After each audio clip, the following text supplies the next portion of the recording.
नमः संस्कृताय सर्वोदय संस्कृत क्लासेज में मैं विनोद कुमार मिश्रा आप सभी का स्वागत एवं अभिनंदन करता हूं।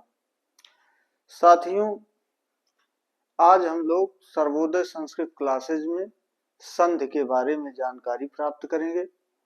जैसा कि हम सभी लोग जानते हैं, संधि शब्द पुल्लिंग है। संधि शब्द सम, उपसर्ग, धा धातु और अक्तिंत प्रत्यय से बना हुआ है। सम्यक धीयते इति संधि, अर्थात जो भली प्रकार से धारण करा दे वही संधि है। सम, उपसर्ग, धा धातु, अक्तिंत प्रत्यय से संधि बनता है।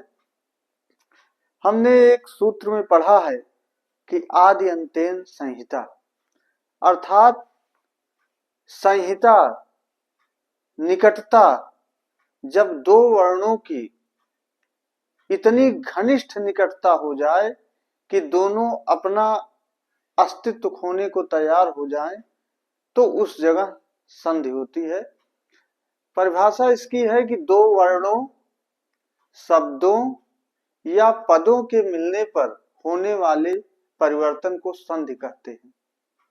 वर्णानाम संयोगे परिवर्तनम संधि, वर्णानाम संयोगे परिवर्तनम संधि, अर्थात जो वर्णों के मेल पर जो उस शब्द में परिवर्तन होता है, दोनों वर्णों को मिला देने पर उस परिवर्तन को ही हम संधि कहते हैं।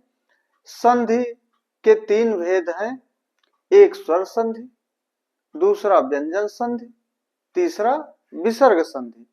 स्वर संधि को हम अच संधि भी कहते हैं, व्यंजन संधि को हम हल संधि भी कहते हैं और विसर्ग संधि को रुत्व संधि भी कहते हैं। तो इस प्रकार से हम सभी ने संधि के बारे में जाना कि एकदम घनिष्ठतम निकटता जब दो वर्णों की होती है, तो वहां दो वर्णों के मिलने पर जो परिवर्तन हो जाता है, उस परिवर्तन को ही हम संधि कहते हैं। जब स्वर स्वर मिल करके एक स्वर वर्ण दूसरे स्वर वर्ण से मिल करके परिवर्तन करता है, तो उसे हम स्वर कहते हैं। जब स्वर स्वर मिल करके परिवर्तन करते हैं, तो हम स्वर संधि या संधि कहते हैं। जब व्यंजन मिल करके परिवर्तन करते हैं, तो हम व्यंजन संधि कहते हैं।